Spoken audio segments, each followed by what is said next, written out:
Hadirin kehidupan kembali menjumpai Anda sahabat. Tulisan Pendeta Yowas Adi Prasetya kali ini diberi judul Making the Strange Familiar and the Familiar Strange. Saya Uli Manhalu.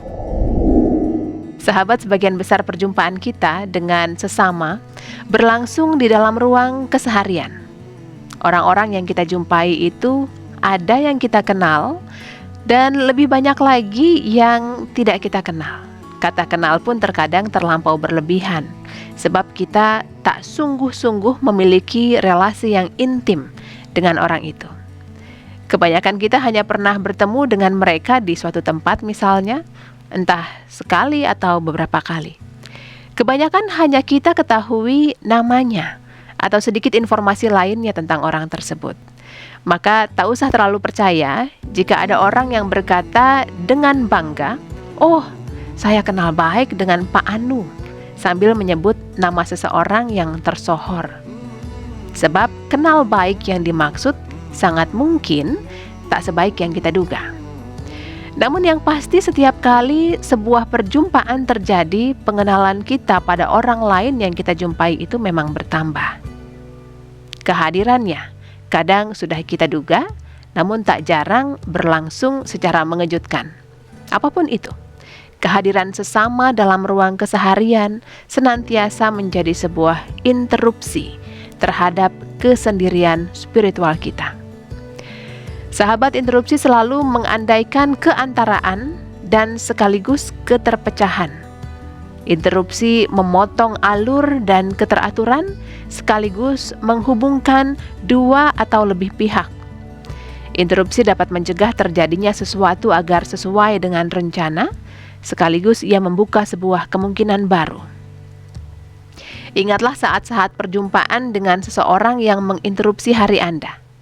Perjumpaan itu memutus kegiatan dan rencana Anda, tetapi juga tak jarang melahirkan peluang, pengalaman, dan kesempatan baru. Kita sering tak suka dengan interupsi, namun tak jarang kita mendapat keberuntungan akibat perjumpaan tak disengaja yang menginterupsi kegiatan kita. Sahabat, bukankah Allah yang kita kenal di dalam Yesus Kristus melalui kuasa Roh itu adalah Allah yang memiliki kebiasaan menginterupsi kehidupan manusia? Kenyamanan hidup Abraham misalnya diinterupsi oleh Allah yang memerintahkan dia untuk pergi dari sana keluarganya. Kejadian 12 ayat 1-3. Allah juga menginterupsi Musa yang dalam pelariannya tengah menggembalakan domba melalui semak belukar yang berapi. Keluaran 3. Kristus juga menampilkan interupsi ilahi atas diri Saulus yang kemudian menjadi Paulus dalam perjalanannya ke Damaskus. Kisah Para Rasul 9 ayat 3-6. Dan banyak lagi contoh interupsi Allah atas kehidupan manusia. Semua mengagetkan, semua mengganggu dan mengusik, semua menawarkan transformasi. Keputusan iman untuk merespons interupsi Allah perlu tampil dalam dua tindakan sekaligus, sahabat. Yang pertama, kita diundang untuk menanggapi interupsi Allah yang asing itu menjadi bagian hidup kita, bahkan mengizinkannya memutar arah hidup yang berada di luar kendali kita sebelumnya. Yang kedua, kita diundang untuk menemukan kemungkinan yang besar bahwa wajah Allah yang menginterupsi kita itu tampil lewat wajah-wajah asing sesama kita. Keduanya sungguh menantang kita untuk menjadikan yang asing itu akrab, making the strange familiar. Karl Barth menyebut Allah sebagai Ia yang sepenuhnya asing, the Holy Other. Di dalam wajah sesama yang asing, kita diundang untuk menemukan wajah Allah sang asing. Panggilan untuk mengakrabi wajah yang asing ini, sahabat, merupakan sebuah panggilan etis. Sebab membiarkan wajah-wajah asing itu berada di sana tanpa kesediaan untuk mengakrabkan diri dengan mereka akan terus menjadikan dunia kita semakin imun dan steril dari sesama. Seorang pujangga dan ahli spiritualitas asal Irlandia bernama John O'Donoghue pernah berkata, "Orang-orang yang kau kasihi dan sahabat-sahabatmu dulunya adalah orang-orang asing. Entah bagaimana pada waktu tertentu mereka datang dari kejauhan ke dalam hidupmu. Kedatangan mereka tampak begitu kebetulan dan tak terduga. Sekarang hidupmu tak terbayangkan tanpa mereka. Sahabat, dengan kesadaran spiritual yang sama, mantan Presiden Amerika Serikat Barack Obama berkata dalam salah satu pidatonya, demikian, warga Amerika kita adalah dan akan selalu menjadi sebuah bangsa imigran. Suatu kali dulu kita semua juga adalah orang-orang asing. Jadi sahabat, making the strange familiar adalah tugas Kristiani sepanjang hayat untuk mengubah medan asing menjadi ruang keluarga. Strangers menjadi family members. Ketika membaca ulang kalimat Odon dan juga Obama ini, tiba-tiba Pendeta Yowas ingat pada sebuah wajah manis seorang siswi kelas 1 SMP yang menjadi pengunjung ibadah remaja di GKI Ngupasan, Yogyakarta. Ketika itu Pendeta Yowas adalah seorang aktivis komisi remaja. Wajah itu baru pertama kali dilihat oleh Pendeta Yowas di ibadah remaja. Wajah asing yang membuatnya ingin selalu bertemu. Memang, akhirnya mereka bertemu dan berkenalan, bahkan menikah 8 tahun kemudian.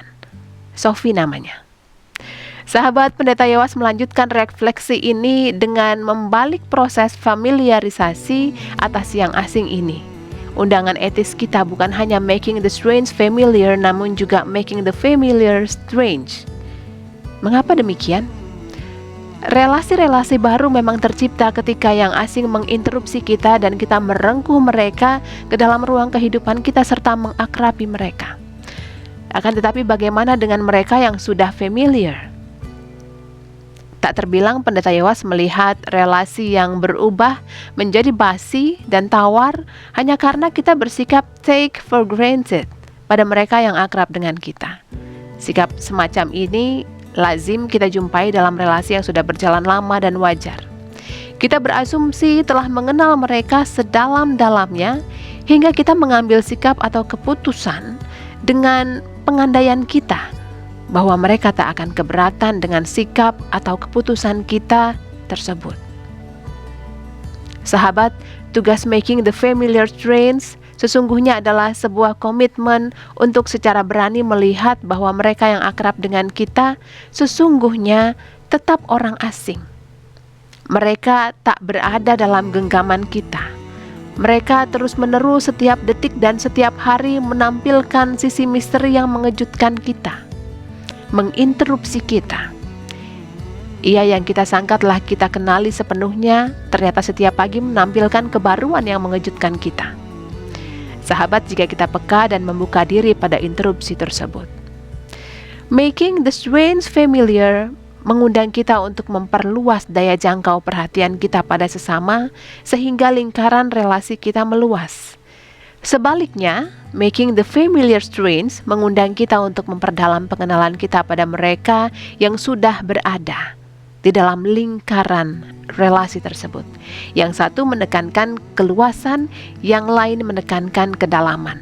Yang pertama mengejutkan kita dengan cara memberi kesadaran bahwa mereka yang asing ternyata kini menjadi bagian kehidupan kita.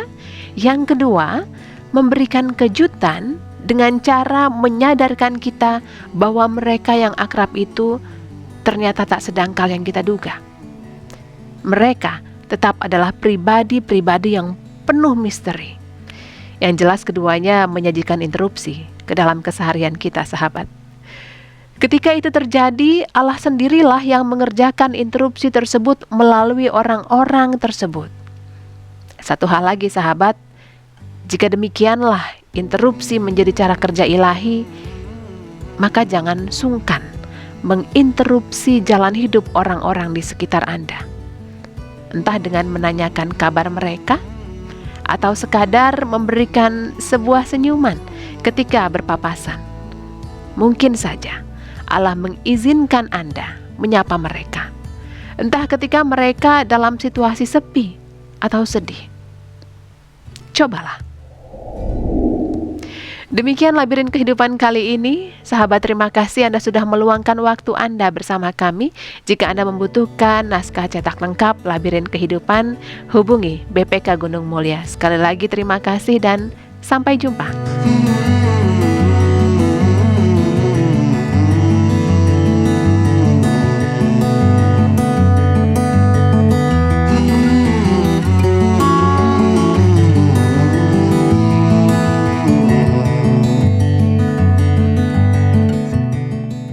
Sahabat, mari dukung pelayanan dan pekabaran Injil melalui YKB dengan membagikan link acara ini kepada sebanyak mungkin orang.